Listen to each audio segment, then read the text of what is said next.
Hello and good evening to everyone. Well, afternoon, depending on where you are in the world. Today we have a really important topic, and I have the pleasure of having with me Geert Vanden Bossche from Belgium.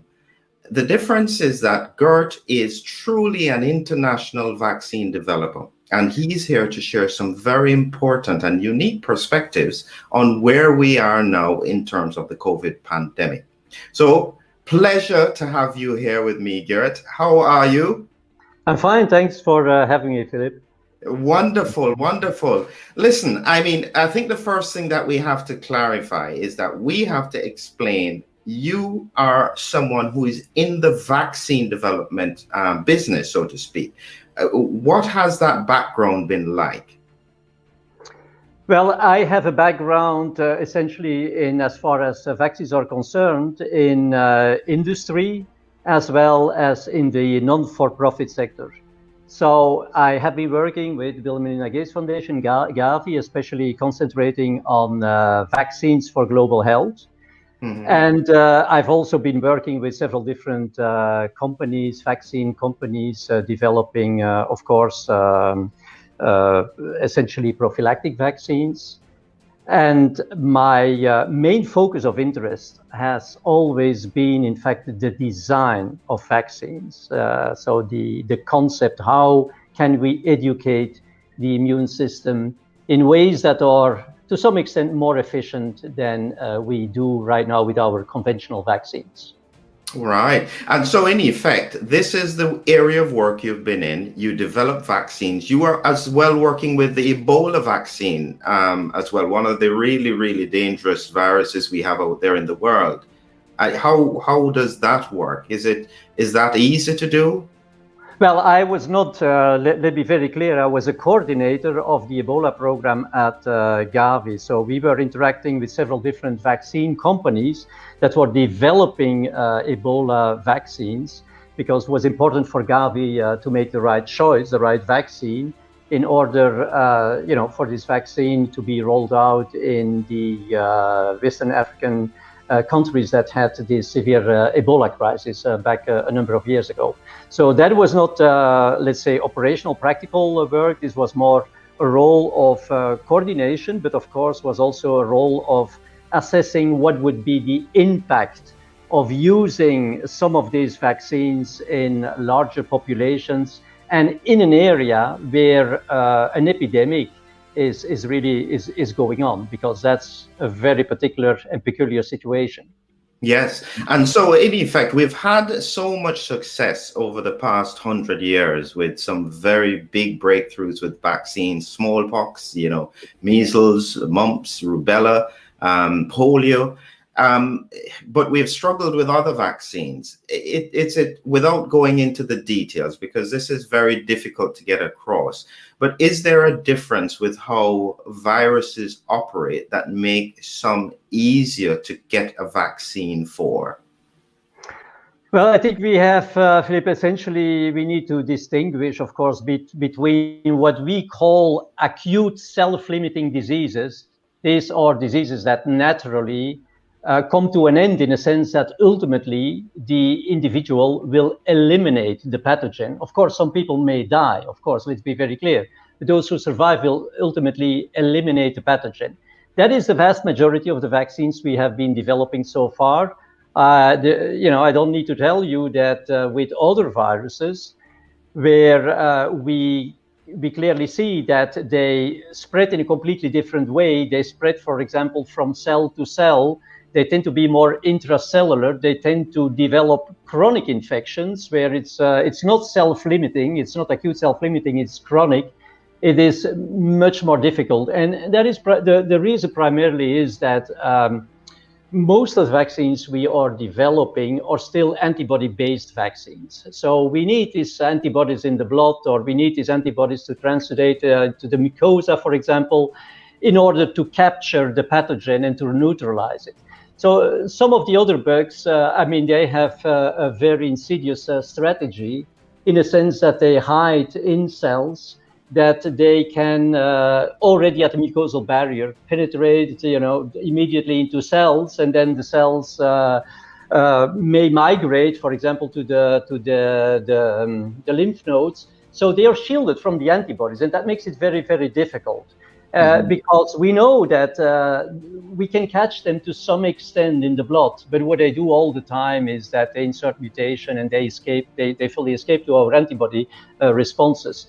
So that makes it way more difficult. It's also the more or less the reason why also against cancer, etc., we have not been extremely successful with vaccines as, I would say, standalone therapy.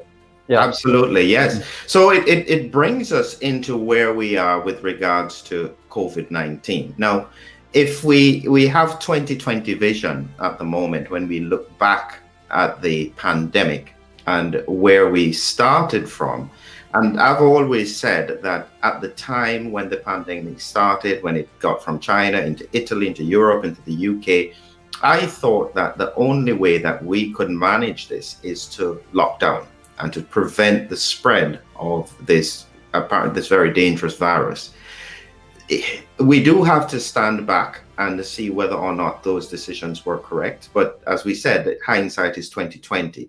What would you say now as we look back at the decisions we made then? Were we about on the right track? Did we make any mistakes?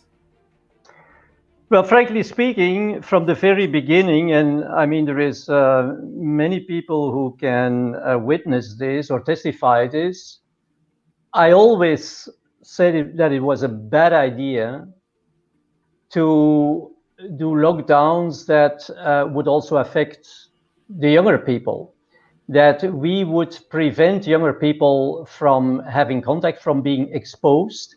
Because remember, the big difference back then was, of course, that we had a viral strain, COVID strain, that was circulating, dominant strain, and that was not highly infectious as those that we are seeing right now.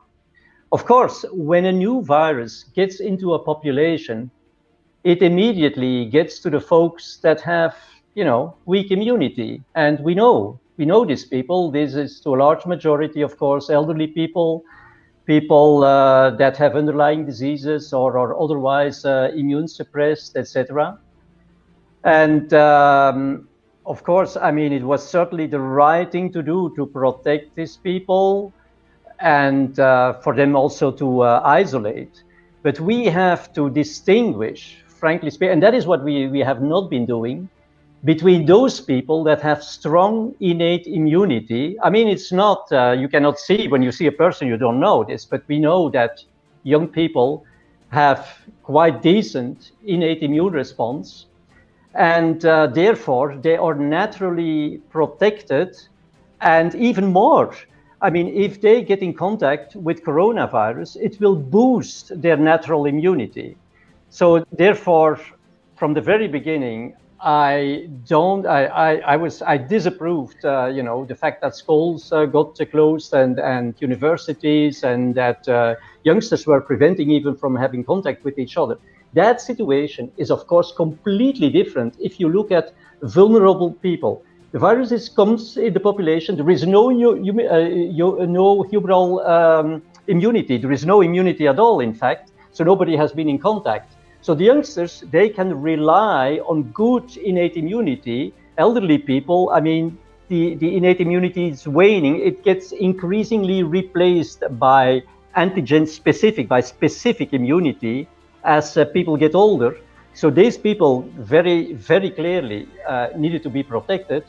But it has taken a lot of time before we understood, in fact, how exactly the immune response and the virus were interacting. So there has been a lot of confusion, a lot of mistakes made. Mistakes, I mean, retrospectively. And that has also led to, bad control right from the beginning, I would say.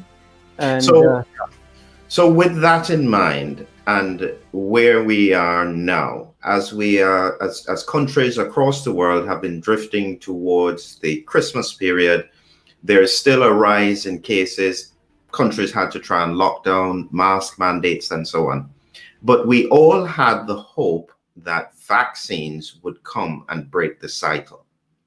This is where clearly now, from your expertise, you seem to have a different thought about how we should have been thinking about vaccines then and even now.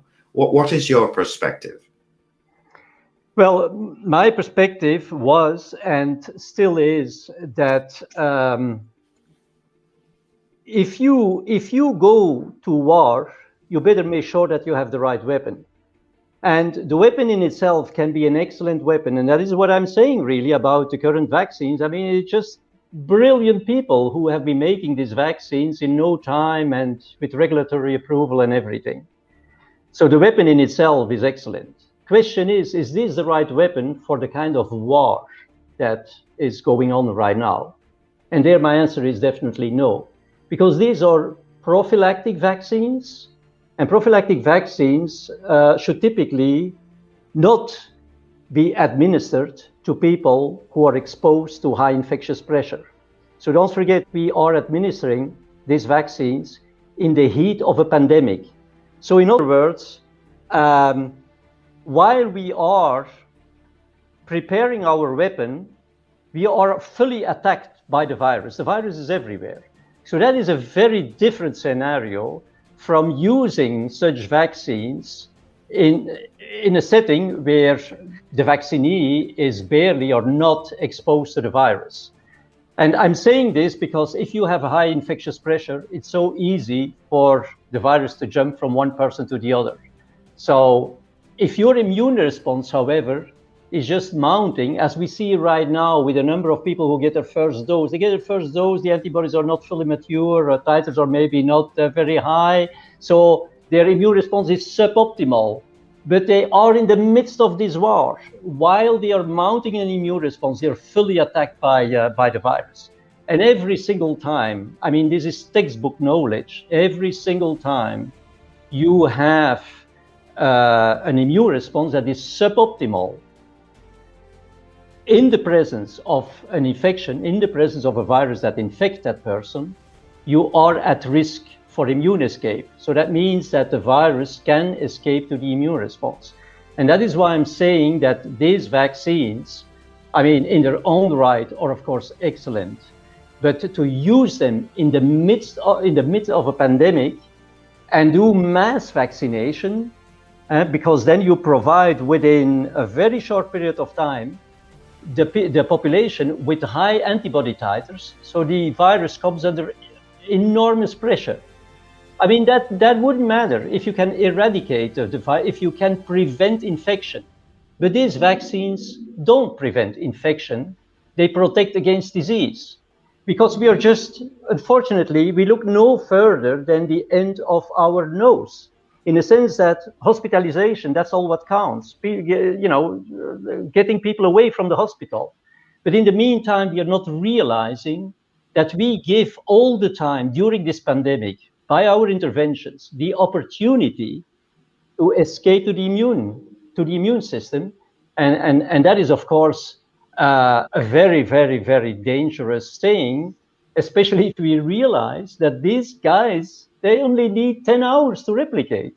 So if we think that by making new vaccines and new vaccine against the new infectious strains, we are going to catch up, it's impossible to catch up. I mean, the virus is not going to wait till we have those vaccines ready.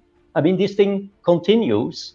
And as I was saying, the thing is, I mean, if you do this in the midst of a pandemic, that is an enormous problem. These vaccines are excellent, but they are not made for administration to millions of people in the heat of a pandemic. So that is my point.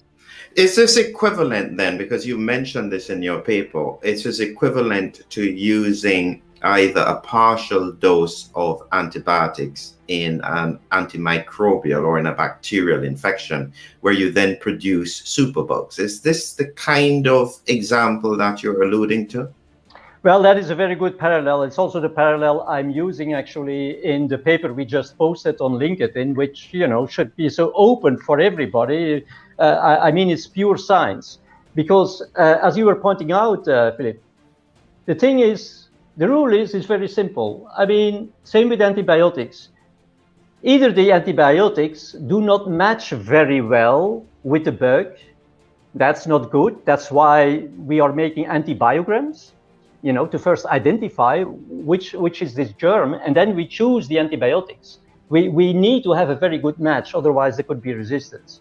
So when I compare this to the current situation, do we have a good match with our antibodies? No, at this point in time, we don't have a good match anymore, because we have this kind of like almost heterologous variants, so that differ from the original strain. So the match isn't very good anymore, and hence we see people are still protected, but they are already shedding the virus. So that is one thing. The other thing is the quantity, of course. You tell people, you take your antibiotics according to the prescription. Please don't, as soon as you feel well, that doesn't mean that you can stop the antibiotics. Same here. And I give just one example. If you now give people just like one dose, I mean, they are in the process of mounting their antibodies. The antibodies still need to fully mature, etc. So this is a suboptimal situation. We are putting them in a suboptimal situation with regard to their immune protection. And on the other hand, they are in the midst of the war. They are fully attacked by all these kinds of highly infectious variants. So, I mean, it's very clear that this is driving immune escape and will ultimately drive resistance to the vaccines. So my point is, yes, Flip, it's very similar. There is one difference. The virus needs living cells. I mean, if you're driving immune escape, but the guy has no chance to jump on somebody else, who cares? Mm-hmm. The situation is now different because we are in the midst of a war. There is a high infectious pressure. So the likelihood that an immune escape immediately finds another living cell, that means another host, is very, very high. It's per definition. It's the definition almost of a pandemic. Yeah. So it raises a simple question that somebody has put in front of us here, which is perfectly common sense. What do we do? That question is very easy. I mean, we need to do a better job when we are confronted with situations that seem very dramatic, like, an epidemic. Our generation has not, been living in times where there are epidemics or pandemics. And so we immediately take action and jump on the beast with the tools we have, instead of analyzing what is really going on. And one thing that I thought was extremely interesting was, and it's something that was not really understood, we know that a number of people are asymptomatically infected. So they are infected, but they don't develop severe symptoms. Of course, they can have some mild symptoms, upper respiratory disease, whatever. So the question is, what exactly happens with those folks that they can eliminate the virus? They eliminate the virus. They will transmit it. They will shed it for like a week or so, and then they eliminate this. You could say, yeah, of course we know that antibodies eliminate. Oh, wait a minute. The antibodies come later. You have first this surge of, shedding of the virus, and it's only afterwards that you see, a moderate and short-lived raise of antibodies. So the antibodies cannot be responsible for elimination of the virus. So what is responsible for elimination of the virus? Luckily enough, we have a number of brilliant scientists, independent brilliant scientists, that have now increasingly been showing, and there is increasing evidence, that what in fact is happening is that NK cells are taking care of the virus. So NK cells, the virus gets into these epithelial cells and starts to replicate, but NK cells get activated and they will kill the cell, in which the virus tries to replicate. So I was saying that the virus needs to rely on a living cell. So you kill that cell, it's gone, it's all over. So why we have the solution in the pathogenesis, because some people eliminate it. Absolutely. Right? Problem.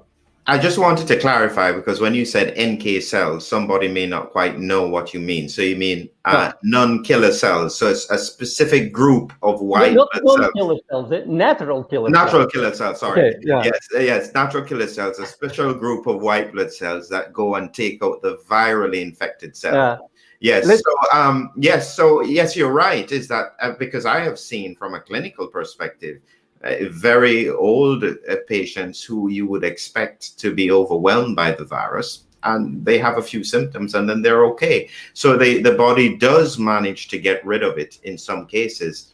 And so it raises the point that I've always been saying, is that we haven't spent enough time understanding how the virus impacts the body and understanding how the pandemic then will impact the world. We've spent all of our time just going for solutions. Has that been a mistake? Of course, this has been the most important mistake, I think. I'm not sure many people, and I was part of them. So in all modesty, I was part of them. Not sure whether many people understand how a natural pandemic develops and why we have this first wave, we have this second wave, and we have this third wave. And I mean, these waves of disease and mortality and morbidity, they shift from one population to another. So I'm saying, for example, the second wave, this was typically also the case with influenza, World War I, when basically more soldiers, young people, died in the trenches of influenza than from injuries or whatever. So first the elderly, I mean, weak immune system, etc. Then it gets to the wave of morbidity and mortality to the younger people, and then it gets back to people who have have antibodies. So we have to understand this first. How does this come? Why all of a sudden does this wave of morbidity and mortality shift, for example? Why are there three waves? How do we explain this?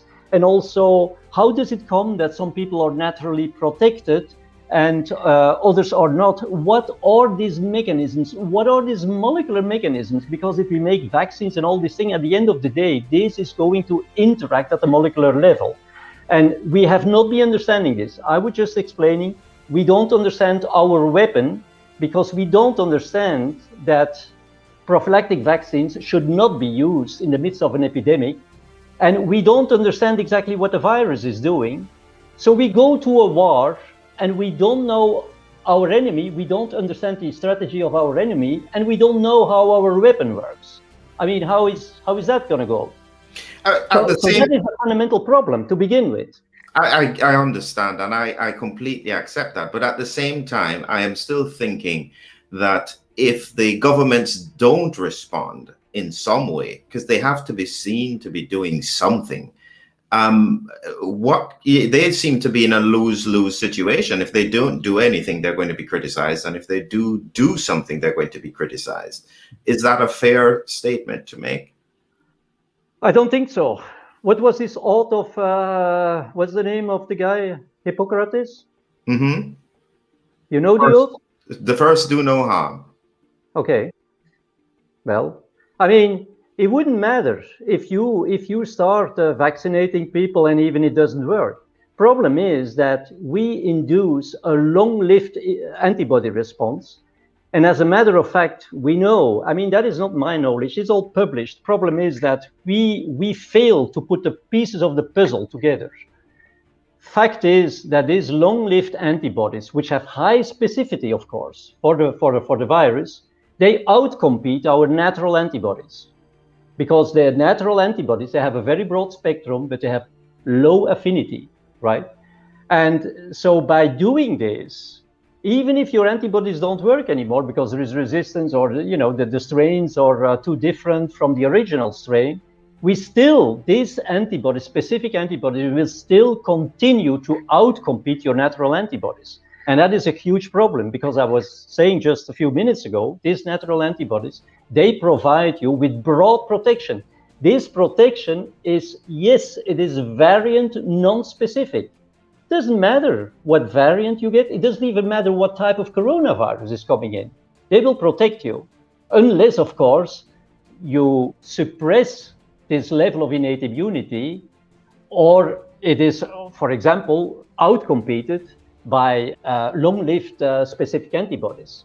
And so it's not like, okay, you missed it, okay, let's try again. No, you did some harm. I mean, this is different from drugs. Immunizing somebody is installing a new software on your computer. Don't forget, I mean, these antibodies, they will be recalled every single time you're encountering a coronavirus, right? I mean, you cannot just erase this. So this is very serious. This is very serious. So this is an important point, because when I was looking at some of the research around the challenges that they faced with the initial SARS, called the first epidemic, and they tried to develop the vaccines, one of the things they found, certainly when they tested it on the ferrets, was that when they exposed them to a coronavirus again, they got a very severe response to it. Is this what you're saying, that we are putting ourselves in a position where we can then have much more severe disease, even to viruses that should normally be quite benign? Well, Philip, you see all my passion and my conviction, but I mean, I've been the last to criticize the vaccines in terms of could they in some regard be unsafe, because you would have even this exacerbation of disease due to antibodies that doesn't match very well with the coronavirus they're exposed to, etc. I know there is reports on this, and there is a lot of serious thoughts about this, but I think what we are talking about right now, the epidemic or the pandemic problem of having a population that is at no point during the pandemic, and to a large extent due to our intervention, has not a strong immune response. I mean, this is already serious enough. This is more concerning than one or the other adverse event that could maybe elicited. I'm not downplaying it, but that could maybe be elicited because people have antibodies that do no longer match very well with the strain they were, or with the strain they are exposed to, and therefore, they build a complex. They don't neutralize the virus. They build a complex, and this complex could maybe even enhance viral entry into susceptible cells and hence lead to exacerbation of disease. I mean, this may be possible, but the problem I'm talking about is a global problem. It's not an individual getting an adverse event.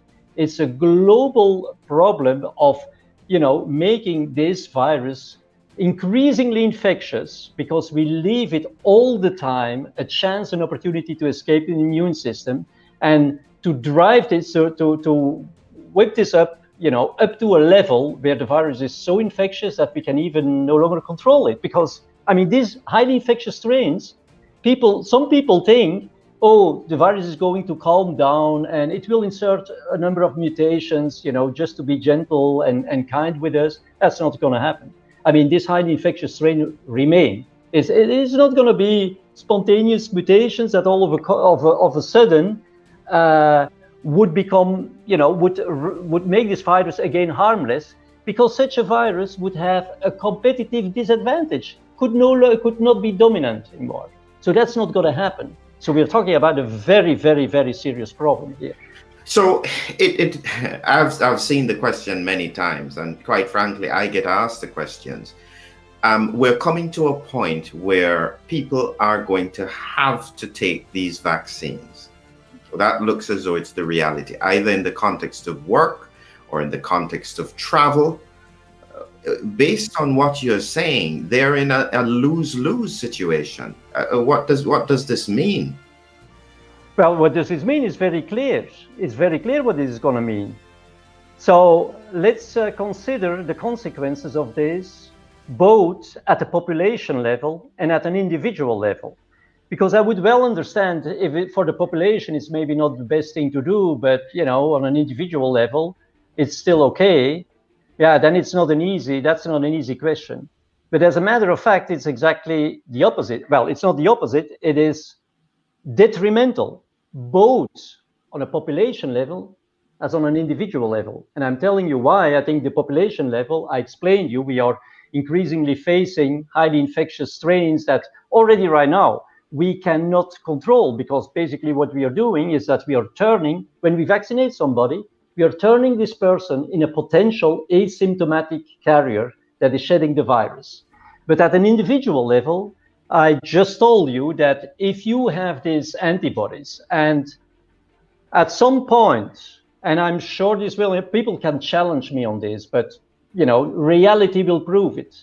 I think we are very close to vaccine resistance right now. And it's not for nothing that already people start developing, new vaccines against the strains, etc. But what I was saying is that, okay, if you miss the shoot, okay, you could say nothing has happened. No, you are at the same time losing the most precious part of your immune system that you could ever imagine of, and that is your innate immune system. Because the innate antibodies, the natural antibodies, the secretory IgMs, will be outcompeted by these antigen-specific antibodies for binding to the virus. And that will be long-lived. That is a long-lived suppression, and you lose every protection against any viral variant or coronavirus variant, etc. So this means that you are left just with no single immune response. With it's none. Your immunity has become nihil. It's all gone. The antibodies don't work anymore, and your innate immunity has been completely bypassed. And this while highly infectious strains are circulating. So I mean, if that isn't clear enough, I really don't get it. And people, please do read my what I posted, because it's science. It's pure science. And as everybody knows, I'm a highly passionate vaccine guy, right? And I have no criticism on the vaccines. But please use the right vaccine at the right place, and don't use it in the heat of a pandemic on millions of people. We are going to pay a huge price for this. And I'm becoming emotional because I'm thinking of my children, of the younger generation. I mean, it's just impossible what we are doing. We don't understand the pandemic. We have been turning it in an artificial pandemic. Who can explain where all of a sudden all this highly infectious strain come from? Nobody can explain this. I can explain it, but we have not been seeing this during previous pandemics. During natural pandemics, we have not been seeing it, because at every single time the immunity was low enough so that the virus didn't need to escape. So back at the end of the pandemic, when things calmed down and there was herd immunity, it was still the same virus circulating.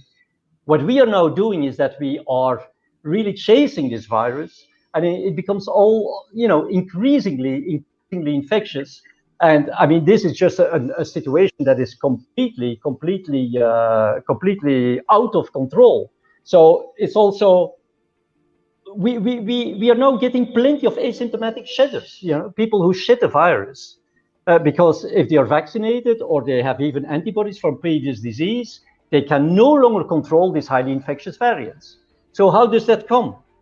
Does anybody still understand the curves? I see all these top scientists looking at these curves, at these waves, like somebody else is looking at the currency rates at the stock market. All they can say is, oh, it goes up, it's stabilizing, it may go down, it may go up, etc. I mean, that is not science. They don't have any clue. They don't even know whether the curve is going to go up exponentially or whether it's going to go down or whatever. They're completely lost, and that is extremely scary. That has been the point where I said, okay, guy, you have to analyze, but these people are not listening. That is the problem. So you are in effect putting your reputation on the line because you feel so passionately about this, because I guarantee you that no government, no health system is going to want to hear what you are saying. You're in effect almost giving fuel to the fire for an anti-vaxxer who doesn't want the vaccine. No. Well, no, not yet, because I've clearly also addressed some emails from anti-vaxxers. I'm not interested, but I'm clearly telling them that at this point, it's so irrelevant. Whether you're a pro-vaxxer or an anti-vaxxer, etc. It is about the science. It's about humanity, right? I mean, let's not lose our time now with criticizing people or anti-vaxxer. Okay, if you're not an anti-vaxxer, you could be a stalker. You could be, we like to stigmatize, because if you stigmatize people, you don't need to bother about them anymore. Oh, this guy's an anti-vaxxer. Okay, he's out of the scope. Oh, he's a stalker. He's out of the scope. That is a discussion that is completely irrelevant at this point. It's about humanity. And of course, I'm passionate. Of course, it's about your children. It's your family. It's my family. It's everyone, right? And it's simply, for me, I put everything at stake because I've done my homework, right? And this is simply a moral obligation. Mm-hmm. Right? Wow. I there's very little one can say. As I said, when you position that you are in the business of developing vaccines and helping societies protect against infections through the use of vaccines, and in this circumstance, you are saying, hold it, we're doing the wrong thing here, it's very difficult to not listen to that. That's the truth. Well, Philip, the answer is very easy. This is human behavior. If we are having panic, we do something and we try to make ourselves believe that it is the right thing to do, till there is complete chaos and there is a complete disaster. And then people say, well, politicians will probably say, we have been advised by the scientists, and scientists, will maybe point to somebody else. But this is now a situation. I'm asking every single scientist to scrutinize, to look what I'm writing, to do the science, and to study exactly I call this the immune pathogenesis of the disease. And because, I like people to do their homework. And if the science is wrong, if I'm proven wrong, I will admit it. But I can tell you, I'm not putting my career, my reputation at stake. I would not do this when I would not be 200%, convinced. And it's not about me, not about me at all. It's about humanity. People don't understand what is currently going on, and we have an obligation to explain this. And I posted my paper on LinkedIn, and I invite all independent scientists, please, to look at it, because this can be easily understood by microbiologists, immunologists, geneticists, plenty, biochemists, etc., all the biologists, all these people who have elementary knowledge. It's not rocket science. Elementary knowledge of biology should be able to understand this. And I can only appeal to these people, to stand up as independent scientists and to voice, their opinion. Yes. That was a long point that somebody put on about the innate immune response, over the false overreacting of the innate immune response, leading to detrimental effects on other coronaviruses. So I think you have expressed this so well, Geert, is that I think that just hearing your explanation, the passion, the focus on the science, I think that that's as much as you can do.